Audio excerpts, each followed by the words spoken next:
कैसे हुई थी भगवान राम की मृत्यु? जाने इससे जुड़े ये रोचक तथ्य। प्रभु श्री राम के जीवन से जुड़ी कुछ ऐसी अनसुनी कहानियां हैं जो आज भी सोचने पर मजबूर कर देती हैं। श्री राम के जन्म की कथा तो सभी ने सुनी हुई है, लेकिन क्या आप जानते हैं कि श्री राम की मृत्यु कैसे हुई थी? भगवान श्री राम को भला कौन नहीं जानता है। जब भी बात आती है रामायण की, प्रभु श्री राम की छवि मानस पटल पर अंकित हो जाती है। श्री राम को विष्णु जी के 7वें अवतार के रूप में पूजा जाता है और पुराणों व शास्त्रों में भी उनकी महिमा का बखान होता है। त्रेता युग के पालनहारे प्रभु श्री राम को भक्त आज भी पूरे श्रद्धा भाव से पूजते हैं और उनकी भक्ति में सराबोर हो जाते हैं। प्रभु श्री राम के जीवन से जुड़ी कुछ ऐसी अनसुनी कहानियां हैं जो आज भी सोचने पर मजबूर कर देती हैं। अयोध्या में भगवान श्री राम जन्म मंदिर का निर्माण कार्य तेजी से चल रहा है। 22 जनवरी 2024 को श्री राम मंदिर में रामलला की प्रतिमा में प्राण प्रतिष्ठा का अनुष्ठान समारोह होगा। श्री राम को विष्णु जी के 7वें अवतार के रूप में पूजा जाता है। प्रभु श्री राम के जीवन से जुड़ी कुछ ऐसी अनसुनी कहानियां हैं जो आज भी सोचने पर मजबूर कर देती हैं। श्री राम के जन्म की कथा तो सभी ने सुनी हुई है, लेकिन क्या आप जानते हैं कि श्री राम की मृत्यु कैसे हुई थी? आइए जानें प्रभु श्री राम की मृत्यु से जुड़ी कथाओं के बारे में। कैसे हुई प्रभु श्री राम की मृत्यु? श्री राम की मृत्यु से जुड़ी कई कथाएं प्रचलित हैं। पहली कथा के अनुसार जब सीता माता ने अपने दोनों बच्चों लव और कुश को प्रभु श्री राम को सौंपा और धरती माता में समा गईं। माता सीता के जाने से प्रभु श्री राम बहुत दुखी हो गए। उन्होंने यमराज से सहमति लेकर सरयू नदी में जल समाधि ली।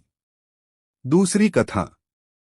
भगवान श्री राम ने धरती पर 1000 वर्षों से भी ज्यादा समय तक शासन किया।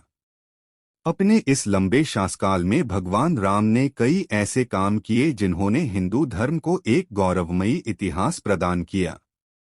पंडित प्रशांत मिश्रा जी बताते हैं कि पद्म पुराण के अनुसार भगवान राम जब अपना अवतार काल समाप्त करके एक ऋषि का रूप धारण करके आए, तब काल यानी यमराज भी एक ऋषि के रूप में आए और उन्होंने राम जी से बात करने का आग्रह किया।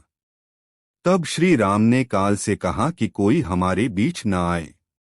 उस समय प्रभु श्री राम ने भ्राता लक्ष्मण से कहा कि वो एकांत चाहते हैं और काल से वार्तालाप करना चाहते हैं, इसलिए आप दरवाजे पर खड़े हो जाएं जिससे कोई भीतर प्रवेश न कर सके। इतनी देर में ऋषि दुर्वासा वहां आ गए और राम जी से मिलने का आग्रह करने लगे। लक्ष्मण जी के मना करने पर भी ऋषि नहीं माने और क्रोधित होकर बात करने लगे। लक्ष्मण जी दुर्वासा के क्रोध से बचने के लिए कमरे में प्रवेश कर गए जहां श्री राम वार्तालाप कर रहे थे। ये देखकर श्री राम भी लक्ष्मण पर कुपित हुए और उन्हें मृत्यु दंड न देकर देश निकाला दे दिया। लक्ष्मण जी के लिए वह भी मृत्यु सामान ही था, इसलिए वो सरयू नदी में समा गए और शेषनाग का रूप धारण कर लिया।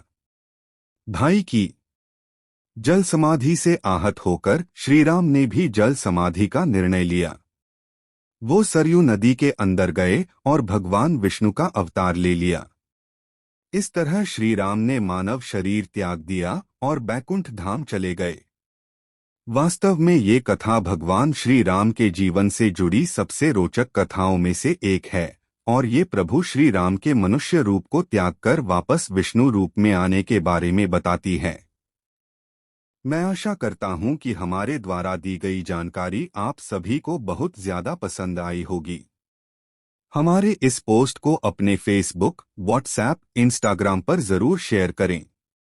आप हमारे ब्लॉग को जरूर सब्सक्राइब करें जिससे हमारे लेटेस्ट पोस्ट की नोटिफिकेशन आपको तत्काल मिल सके। धन्यवाद।